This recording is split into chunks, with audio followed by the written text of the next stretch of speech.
We're now going to move on to the programme, and Chris, who is the Canal Project Director, is going to take you through, I think, some introductory comments about the presentations you're going to have. David, thank you, and welcome to all of you to Stroud Brewery. So this is an update on the progress we're making on the restoration project. This project is focusing on the restoration between Stronach and Stroud Junction. And I'm going to ask the various project leads to talk about the various projects they're working on. They've made a huge amount of progress up until now, and what you'll see is actually we're getting some real momentum, and it's we're at a very exciting stage for this project. There's a lot that needs to be delivered, and hopefully what you're going to feel of today is actually what is going on the ground and the great work that's going on. So the project that I'm leading takes us from the ocean at Stonehouse all the way up to Stroud Junction, where we will connect to the National Canal Network and to make Stroud and Stonehouse canal towns once again. And that is our mission, and that's what we will achieve. So this year, we are focusing on 3 specific areas. The first area which we'll talk about will be the Fromebridge area. In there, we are creating a new nature reserve, the Fromebridge Nature Reserve, which Peter Savage will talk about. We're restoring Occupation Bridge, building a new wildlife pond, and then we'll be opening that up to the public with a fully accessible towpath and a bird hide. A really exciting project, a bird hide at Fromebridge and restoring the canal. We'll talk about that area first. The second area we'll talk about will be at Eastington.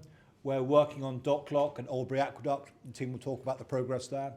And the third area is Bonds Mill, where we need a new lift bridge. So that's really the focus for today's session, to go through each of those projects in turn. And what I'd like to do is, first of all, invite John Pontefract up to talk about the progress that we're making at Occupation Bridge, which we started at the end of last year when we put the scaffolding up. The restoration of Occupation Bridge is being funded by the Association for Industrial Archaeology. They've given us a generous fund to grant to fund the restoration of the bridge, and also 2 family trusts. So, John, how's it going? Thanks, Chris. Occupation Bridge. It's slap bang in the middle of the work we're doing at Fromebridge, and most of you will know it. It's let me just move out of the way so you can see all the pictures. One of the original canal bridges from the late 1780s, 1790-ish, and it's in a bit of a sorry state. It looks ostensibly okay, but when you get close up to it, you'll find out that the 2 faces of the bridge are basically moving away from the arch itself, and there are cracks all over the place, and we've put a very tentative 3-ton weight limit on it, but it's had lots of repair work in the past, and what we're trying to do at the moment is tie together the repair work that's been done before with the original, and to repair the various cracks and failures that are in the bridge. So we've had a proper engineering survey done of the bridge, and it indicates the various tasks we've got to do.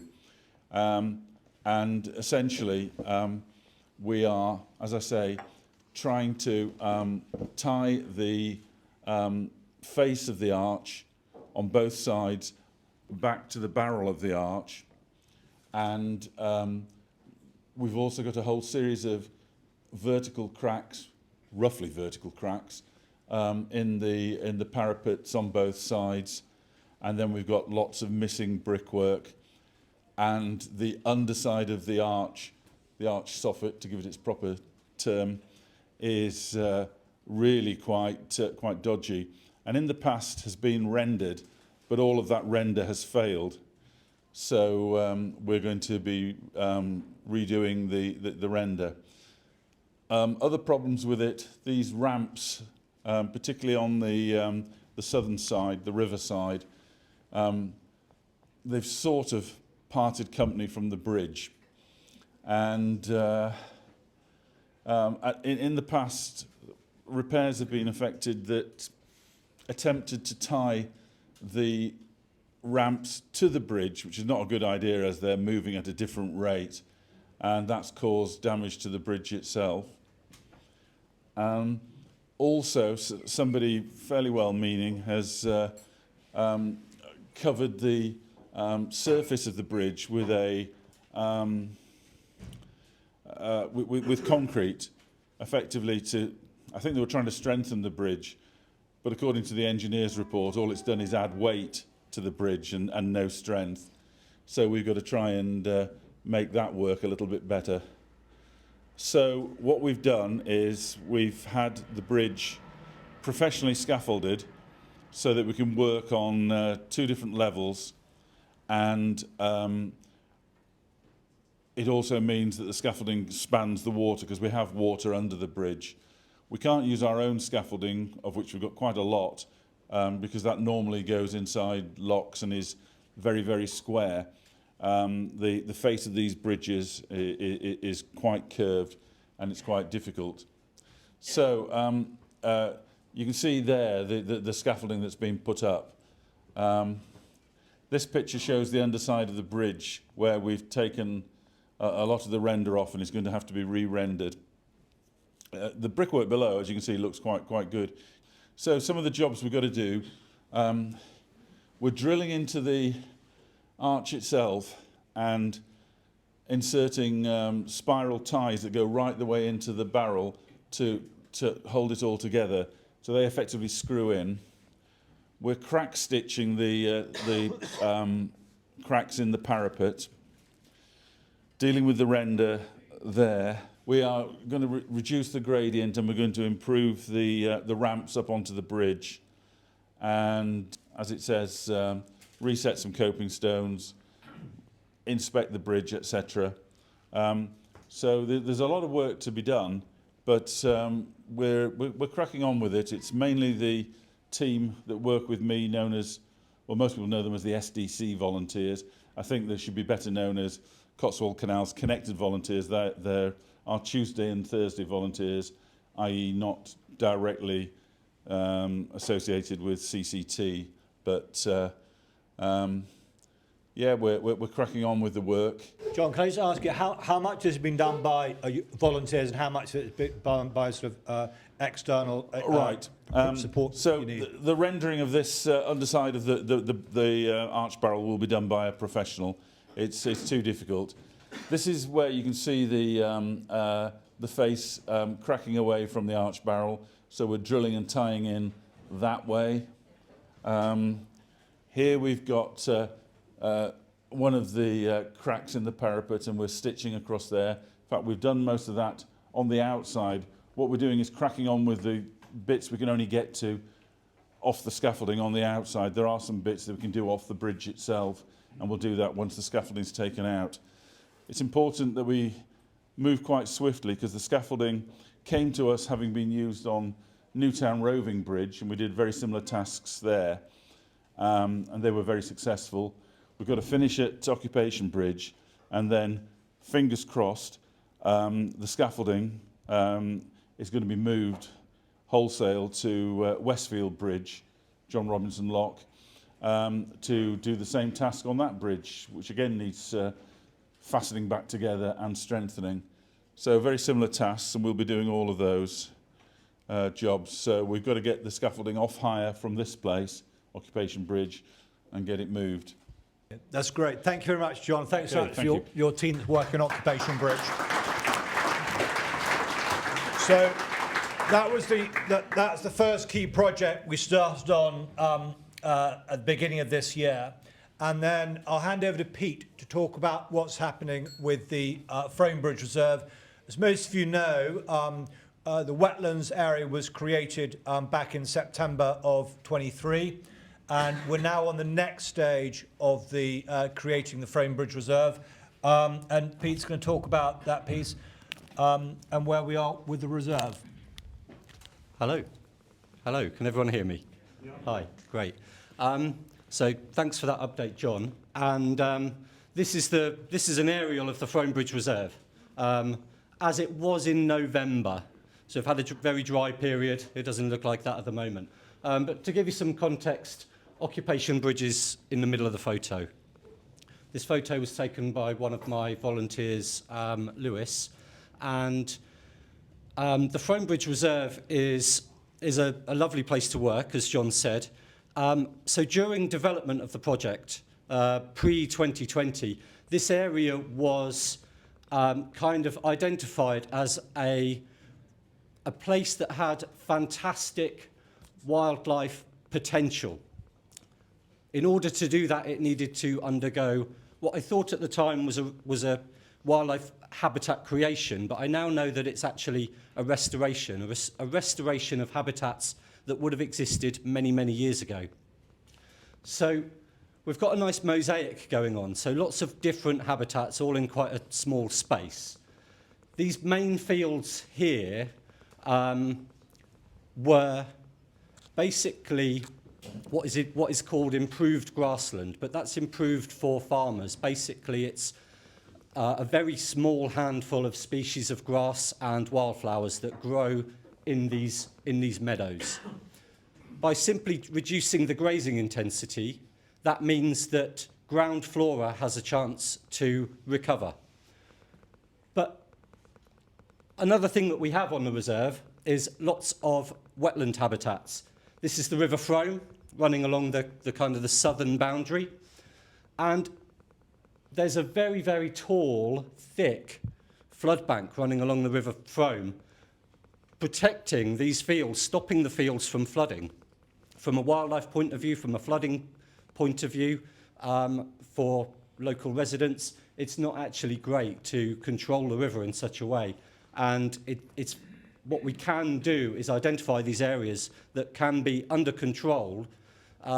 We can allow water to go onto these fields, and that creates a wonderful habitat. What we did in September 2023 was dig these scrapes. So these pools and these connecting ditches were created, and it's really just scraping away the topsoil, only down to about 50 centimetres deep, to expose the clay underneath and to allow them to fill up with water during periods of high rainfall. We're going through a very dry period at the moment, so there isn't much water on the site, but the idea is that the habitat changes when we get more and more rainfall. Future plans are to modify the flood bank in a couple of places, just lower it strategically to allow the river to flood in under control during periods of high rainfall. So at the moment, they're functioning reasonably well, but we'd like to see more water in there for longer periods of the year. So that's why we have plans to lower the flood bank. That's likely to be next year, isn't it, Chris? So for the rest of the habitats on the site, we've got a drainage ditch called a walk-bridge reen running through the centre of the site. We've got the canal, which is what we're all here to learn about today. And actually, we've been working on the canal itself in this area because there's been a bit of a lack of management, especially on the offside banks along here. And having purchased the land in this area, the Canal project has purchased the land, we're able, with Gloucestershire Wildlife Trust and Stroud Valley's project volunteers, environmental volunteers, we're able to go in there and improve those canal banks. Over the years, the willows have got so big and slightly out of control, and they've been overshading the bank. Bramble has taken over in a lot of places. Bramble is a good habitat, but a quality, thick, dense, riparian, marginal habitat along the canal bank is even more important, is even more valuable. So we've been pollarding the willows, we've been removing the bramble. Sunlight can now get into the canal banks, and the riparian, marginal, lovely reeds, sedges and rushes along the edges are now recovering. This field here is our species-rich grassland. We call it species-rich because that's what we want. That's not exactly what we've got now. But we are monitoring it. We have been for the last few years. And just by simply controlling the stock, reducing the grazing intensity, we're seeing improved ground flora biodiversity. So more wildflowers are coming in and fewer of those invasive grasses are taking over. And to the east of that, we've got this lovely piece of land here, which we called Pockets Orchard. A traditional orchard. Traditional orchards have a fantastic place for wildlife. They're fantastic habitats. Gloucestershire has lost 75% of its traditional orchards in the last 100 years. It's quite alarming. And they can be lost due to development, but they can be lost due to or zero management as well. If you leave an orchard and you don't manage it, the trees become, their canopies become too crowded. They become infested with invasive plants like brambles and elders and even mistletoe can get in the canopy. They become too heavy and they topple over. So it's important that they're managed. Lots of the trees in Pockets Orchard have toppled over and there's no sign of them. Some of them are skeletons on the ground. So what we're doing is, for the last kind of 4 or 5 years, is we've been gaining tuition and guidance from Gloucestershire Orchard Trust to restore those apple trees, prune them, look after the grassland, remove a lot of the scrub, and plant new apple trees and pear trees. So we've got a really nice mixture in there now of peri pears going back possibly 200 years and brand new trees that have been planted last year, and we plan on planting a few more in a couple of weeks' time as well. So that's kind of a summary of the Fromebridge Reserve. Nick's going to come on in a little while and talk about the new pond that's being dug, and it's just out of shot. So it's just along the towpath, just out of shot on this photo. So Chris wanted me to talk about water voles. And they're well worth talking about. They're fantastic animals, critically endangered. So over the last, again, 50, 100 years or so, their numbers have been absolutely plummeting. Usually when I talk to people about water voles, they say, oh, I used to have them in my garden, or I used to see them when I was out boating, or I used to see them when I was having a picnic. It's always used to. We don't see them very much anymore. They used to be very common, and now they're very, very rare. So we had them in place. We have them on the canal. We have them in the River Frome, and we have them in the areas around. And we're lucky to have a regionally significant population of water vole in this area, in the area of Phase 1B. So we have a responsibility in terms of animal welfare to look after them and to move them if we're going to be disturbing their habitats. But by law, we have to as well. So we've got ecologists, and in places we have had to carry out water vole translocations. That means trapping for a period, moving the water voles to soft release pens to more suitable habitats, and that allows us to then resurvey the area that we trap them from, and as long as we get the all clear from the ecologists, then we can carry out the restoration work. But it's really important that the restoration work that takes place leaves a suitable habitat for them to move back into once the restoration is complete. And actually, for this project, trapping a few water voles and moving them is nice, and it makes a nice story. The bigger story is, with the work that we're doing at Fromebridge, by clearing the canal banks, by fencing areas of the River Frome off and protecting them from grazing, by creating a water vole pond, and the creation of the missing mile, 1 mile of canal habitat, we're actually helping these guys out, and the end result is going to be a fantastic news story for water vole fans. So this is Mike, our ecologist. We carried out a translocation last March, and this is one of the guys from Fromebridge that we've unfortunately had to move on, but she's in a much better place now. Oh, she's still alive. I don't mean that she's. No. So the habitat that the voles were moved from actually wasn't perfect habitat for them. They weren't able to burrow into their burrows, which they would normally do naturally. The banks were grazed heavily by cattle, and they were forced to build nests just above the waterline. and actually they were quite prone to flooding and predation. And where we've moved them to is closer to other water vole habitats, better connectivity, and they're going to be much better off there. Pete, can you say a few words about the damage the cattle caused to the bank and their habitats? Because that was a major issue, wasn't it? Yeah, absolutely. Yeah, and you can leave that slide on. That's fine, because what this slide. I mean, I'm going to talk about something else here, but this slide shows a lovely lush riparian. I keep saying the word riparian. It means really the marginal plants and the wildflowers along the edges of the canal, streams, rivers, and if these are allowed to go lush like this, then yes, it's a great habitat for water voles, but if it's a good habitat for water voles, it's a good habitat for so many other things, warblers and dragonflies and countless species of invertebrates. So if you let cattle in here, you wouldn't get this. They would trample the banks, they would graze it, and it would turn into very, very short grass. Grazing in very, very low densities can be okay, but at Fromebridge, for example, there are very, very high densities, and we had none of this lovely, lush riparian growth. But with the creation of the new towpath at Fromebridge and the stock fence that's going in alongside it, the cattle will be no longer able to graze the banks, so this habitat will be protected. And I didn't want to leave without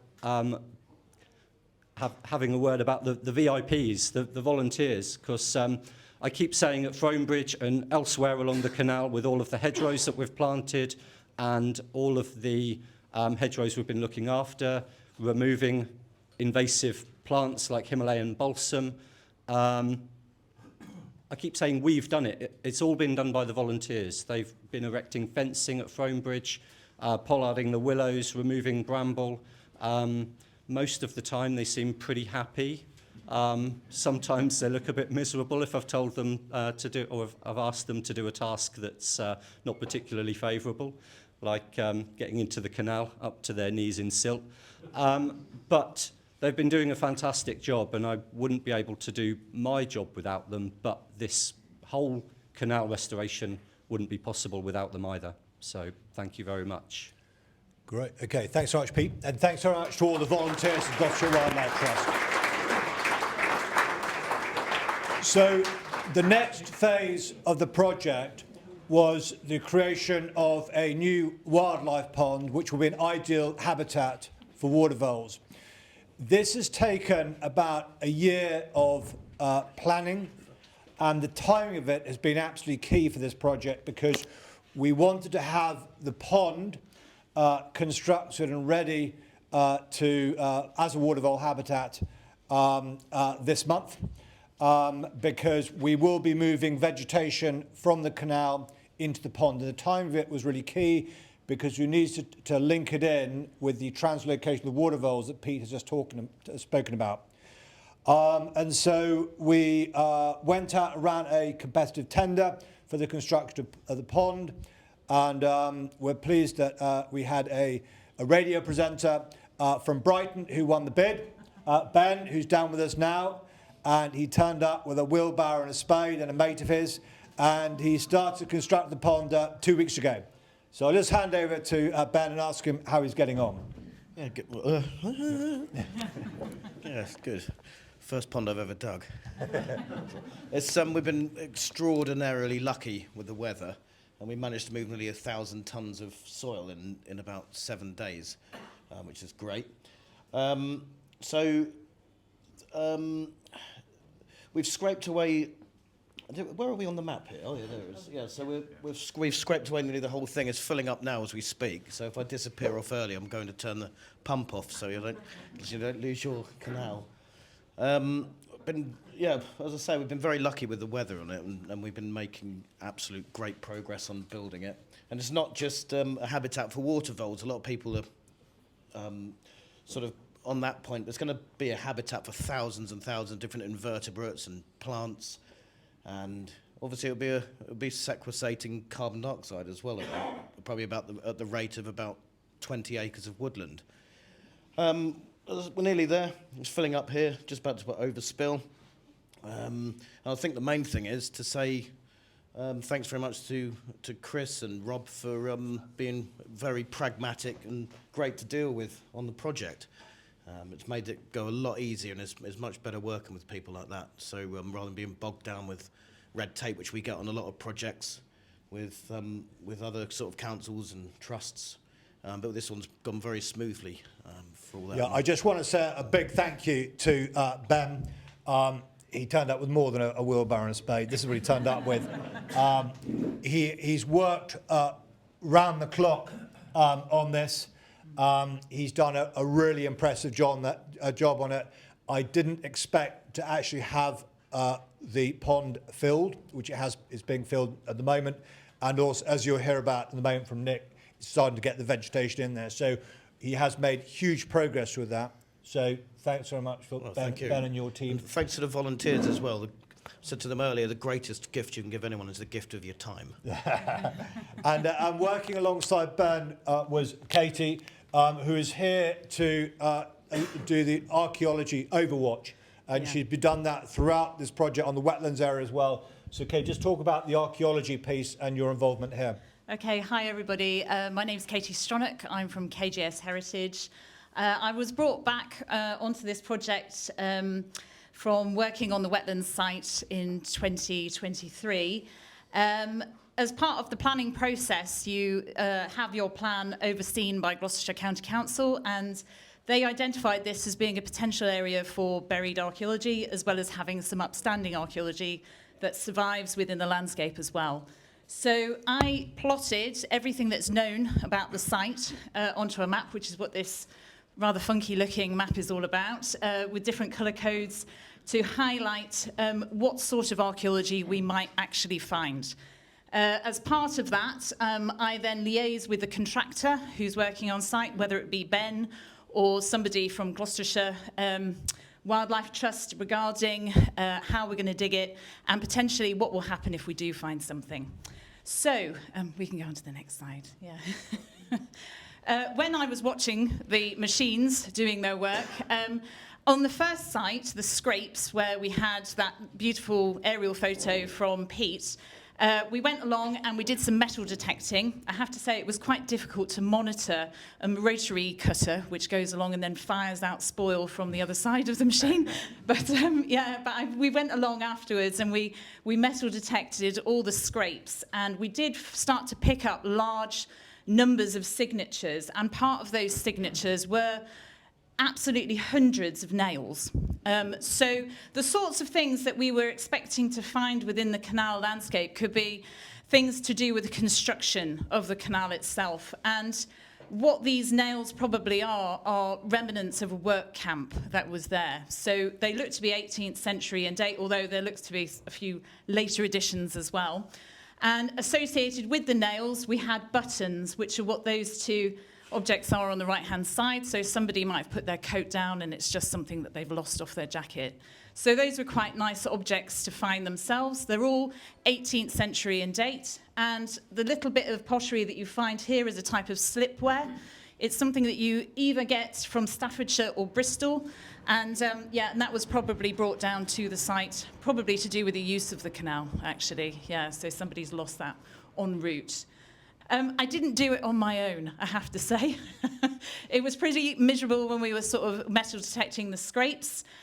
So I had some fantastic help from Matt, who was with the Gloucestershire Wildlife Trust helping out, and some other volunteers from the Gloucestershire Wildlife Trust, who I'd just like to say thank you very much to. Everybody had a fantastic time having a go with the metal detector. Nobody knew that beeping was so much fun. And so we did find quite a lot, including chains as well, which we are now conserving, and they're all being analysed by a specialist. In terms of the second stage of works, I worked with Ben and we metal detected the site. So strange, because it's in a field directly adjacent to the field where we found all these nails, and yet it was absolutely sterile. So there's a couple of bits of pottery, some porcelain china, and some modern metalworking from a bit of a tractor, basically. So, so it was very fines poor. But obviously we did go out, and this is my picture of me sort of going out and laying out the flags ready to start digging. So, so in terms of that, I think it adds credence to the interpretation that this was probably a work camp in the adjacent field and associated probably with Occupation Bridge. Yeah, okay. Yeah, thanks. Thank you for that, Katie. We got one more piece now, and then we're going to have a short break. But now that we have translocated the water voles and we've created the pond, I'll hand over to Nick Rowson, who's going to talk a little bit about what the next stage involves. Thanks, Chris. Right, we've got a slide. Okay, so big dredger, big digger. Can we go back to the Pete slide or Ben's slide with the ponds? It's far more interesting than that. No, keep going. That one, okay, so hold it there. So, primary aim of this project is to restore a canal, believe it or not, but we are blessed with, I suppose, a USP, unique selling point of a canal which has predominantly soft banks, and with that comes a whole plethora of wildlife biodiversity, and that's something that we're working hard to encourage. So working with Mike Dean, who was the ecologist with the water vole, and Pringles tubes are the best thing for moving water voles, by the way, if you didn't know. They are great. You can put them in one end and they'll just sit there and poke their head out. Anyway, so we've produced guidance for towpath vegetation management and in-channel vegetation management, which is designed to promote water vole and wildfowl and general biodiversity. So we're maintaining the canal both for boaters, but for cyclists, for walkers, for fishermen, for paddleboarders, and particularly for wildlife, to get a really good green-blue corridor for wildlife. Now, as you can see on this stretch, and you've got Occupation Bridge up there, the canal has done a very good job of naturally silting up and revegetating. So what we're doing is, on the back of the ponds and the scrapes and everything else, we've started dredging the canal to get back to a navigable state. And the first operation has been using one of the long arm diggers is to take vegetation from the canal and move it into these ponds. So the first pond here, we started filling that on Friday with water. It's now in water, and we've moved vegetation, reeds and other vegetation from the canal into that to create really good water vole and wildlife habitat. Some of it will have to go to silt, and we'll do the same for this next big pond. And the ponds are designed to have maximum margin. So there will be clear water, but it's maximum margin that encourages waterfowl, water vole, other wildlife, and creates good habitat for them. And the idea is that the canal will feed the ponds, and when they overflow, they will go into the Reen and then into the river further downstream. So what we're trying to do is to make the best use of the vegetation that's got there naturally, to save it where we can. And the idea is that rather than, as we've been historically, to dredge the canal bank to bank, we're aiming to leave a navigable channel in the middle, but then leave a reed margin either side, which again will provide for nesting waterfowl. It'll provide ideal habitat for water vole. This section has been surveyed at length, but we've also surveyed the currently restored section, 1A, through the centre of Stroud. That has good water vole habitat, and in 4 or 5 places we've already got water vole and evidence of those. So we want to work to encourage those and to promote those populations to recolonise the canal. As Pete said, water vole have probably lost 75 to 90% of their numbers over the last 50 to 60 years, largely as a result of the 60s and 70s mink that were brought in for their fur being released. So we are monitoring for mink, but also for water vole and otter to see what sort of population we've got on the canal. And that work to promote the biodiversity alongside creating a navigable channel is something that we'll carry on with over the next few years as we restore the canal and reconnect back to Saul Junction. And I was asked to say earlier, this, although we're calling it the Fromebridge Nature Reserve, it's part of the old historic Parklands estate. And if you go down have a look at what's being done there, you'll see in this field particularly, you can see the old ridge and furrow lines which would have carried on under the canal before the canal was built. An occupation bridge is probably there largely because the landowner, the owner of Parklands, was able to insist on a bridge to reconnect his land when the canal was built. Thanks very much, Nick. So by August of this year, we aim to have the pond fully complete with lots of habitats in there, the canal completely dredged and the silt taken out, so it will be navigable, although we won't be able to get a boat in there quite yet. And also to have the towpath constructed all the way from the A38 roundabout, connecting onto Fromebridge Lane and going probably as far as just beyond this gateway here, the start of the wetlands area, because we're going to put in a bird hide up in here. So we intend to complete that by August. We are going to complete the towpath all the way through, but we have a major project to do, which is the oil pipeline, which won't be done until next year. Remove the oil pipeline in there. So we're still working exactly where we're going to stop the towpath in order for the oil pipeline project.